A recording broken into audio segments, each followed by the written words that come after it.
si uno entiende crisis institucional como una especie de colapso institucional, que las instituciones ninguna está funcionando, no lo creería. Porque creo que el régimen jurídico y político colombiano sigue mostrando de todos modos capacidades de reacción a veces notables y significativas.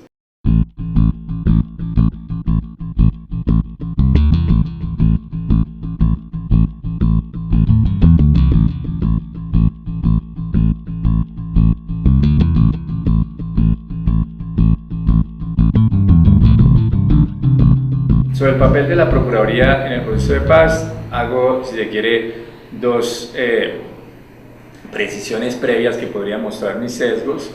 Primero, yo soy crítico de la existencia misma de la Procuraduría. Yo creo que es una institución redundante y problemática en el diseño social colombiano, que tuvo mucha importancia en la Constitución del 86, porque en esa época no había nadie que le hiciera contrapeso al poder presidencial, y entonces los procuradores jugaron un rol importante, y no existía ni Defensoría del Pueblo, ni Fiscalía, ni sistema penal acusatorio, y entonces ahí la Procuraduría tenía una razón de ser.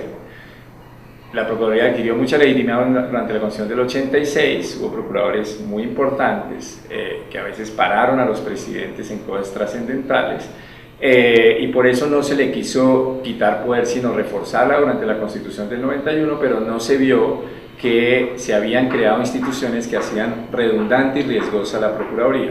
¿Por qué? Porque para la promoción de la Procuraduría hace tres cosas: promover los derechos humanos y tratar de defenderlos, participar en procesos judiciales en defensa del interés de la sociedad y finalmente vigilar disciplinariamente a funcionarios. Y para las tres hay mecanismos alternos distintos. Para el tema de la promoción y defensa de los derechos humanos, pues está la Defensoría del Pueblo. Para el tema de la vigilancia disciplinaria están los organismos de vigilancia internos de cada organización, y si la falta disciplinaria es tan grave, eso es un delito y para eso está el sistema judicial. Y finalmente, ya no se justifica la intervención judicial de la Procuraduría con un sistema penal acusatorio. Entonces, yo creo que es una institución redundante e innecesaria. Lo segundo es que yo he tenido públicamente discrepancias con el señor procurador en múltiples temas, que creo que asume posiciones religiosas tratando de darles una forma jurídica, pero que son prejuicios religiosos, y que ha sido sesgado en la forma como ha usado su poder disciplinario. Y también esas discrepancias se han materializado en el hecho de que de Justicia, la entidad que yo dirigí, y junto con otras organizaciones demandamos la reelección del procurador, y eso hace pues que obviamente estemos en escenarios muy distintos y yo puedo tener un sesgo. A pesar de eso, creo que trato de ser objetivo al decir que el papel del procurador en el proceso de paz ha sido un papel muy problemático.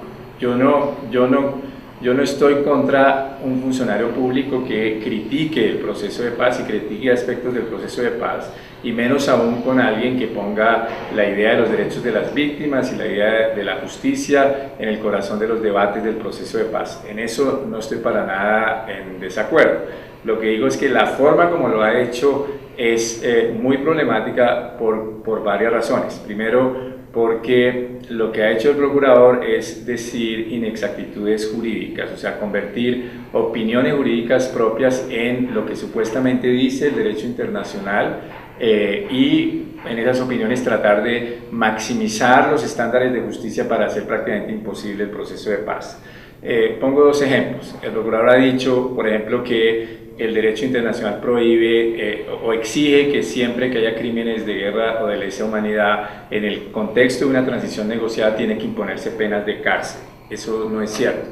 Ese es un tema que está abierto en el derecho internacional. Que uno tampoco puede decir que está autorizado por el derecho internacional poner penas alternativas, pero tampoco puede decir que está prohibido. Es un tema abierto en donde Colombia puede, con riesgos, experimentar, y ya se verá eso a qué conduce en el derecho internacional. Pero decir que claramente el derecho internacional exige eso, porque si no se violarían estándares internacionales, como lo ha dicho el señor Procurador General, es simplemente falso. Lo segundo, también ha dicho que el derecho internacional exige o prohíbe que alguien que haya sido declarado culpable de ese tipo de crímenes pueda participar en política. Tampoco es cierto, el derecho internacional es neutro en ese tema. Entonces, por eso yo lo que critico es la manera como el procurador ha planteado su crítica al proceso de paz, que no creo que haya sido una manera constructiva para introducir en el proceso de paz realmente preocupaciones genuinas en torno a los derechos de las víctimas y la justicia, sino usar el argumento de los derechos de las víctimas y la justicia para vehicular una oposición radical que tiene el señor procurador frente a la posibilidad de una paz negociada en Colombia.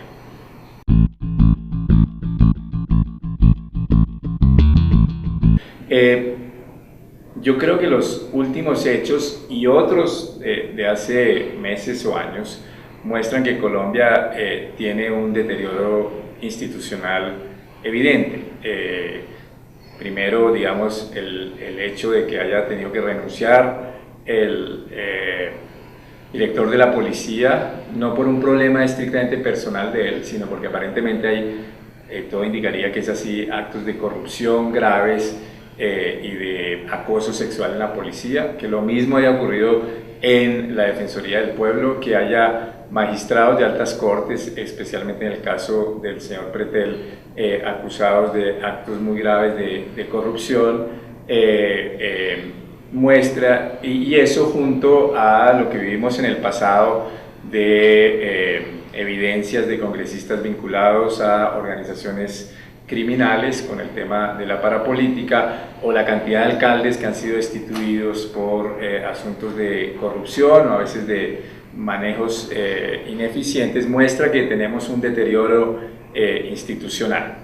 Ahora, ese deterioro institucional requiere medidas de reajuste, en eso estoy claro, que podrían llevar eventualmente a la necesidad de una asamblea constituyente limitada para tocar esos aspectos de diseño, los aspectos de diseño institucional que podamos llegar a un consenso que requieren reajuste.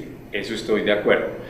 Lo que no creo es que uno deba llevar ese argumento a la idea de una especie de colapso institucional en Colombia. O sea, si uno entiende crisis institucional como la idea de que hay un deterioro institucional grave que requiere reajustes y reformas, yo adheriría a la tesis de la crisis institucional.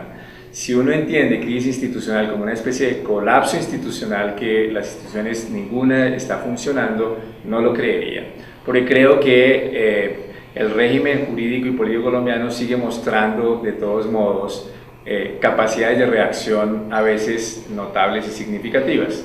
Pongo un ejemplo dramático.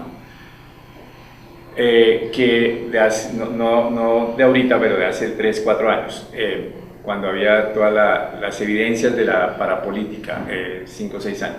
Y entonces, pues eso era una crisis institucional tremenda, pero al mismo tiempo había una Corte Suprema que logró investigar y avanzar en el esclarecimiento de esos temas. Entonces, uno, cuando veía que la Corte Suprema había sancionado a 50, 60 parlamentarios por vínculos con organizaciones criminales, uno no sabía si estar orgulloso de la institucionalidad colombiana, de que una Corte Suprema pueda sancionar a políticos de alto nivel, lo cual ocurre en muy pocos países del mundo, o estar avergonzado de que 60 parlamentarios estén vinculados con organizaciones paramilitares y otras organizaciones criminales. Eso muestra, digamos, la ambigüedad de la institucionalidad colombiana.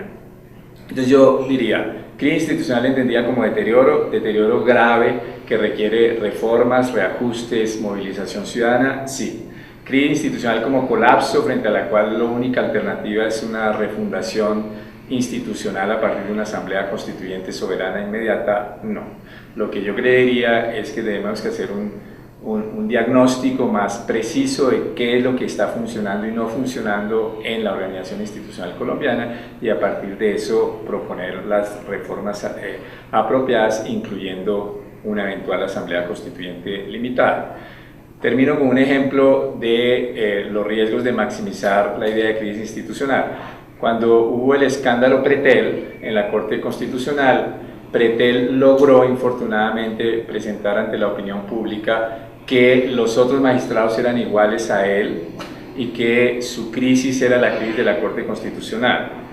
Lo que ha mostrado la Corte Constitucional después de eso es que eso no es así. La Corte Constitucional al principio reaccionó, digamos, no con el vigor que uno quisiera, porque creo que los otros magistrados y magistradas quedaron tan sorprendidos de eso que no sabían muy bien cómo reaccionar, pero lo que uno ha visto es que después la Corte Constitucional ha seguido funcionando bien como una institución central en el diseño constitucional colombiano, como lo muestra, por decir solo un ejemplo, la reciente decisión en donde la Corte Constitucional le puso límites a la actividad minera en los páramos. Eso muestra que seguimos teniendo una Corte Constitucional independiente, valiosa, y entonces por eso yo evitaría la idea de hay un colapso institucional frente a lo cual no hay nada que salvar en el régimen jurídico y político colombiano. Yo creo que hay muchas cosas valiosas, así como hay deterioros institucionales muy graves y muy profundos.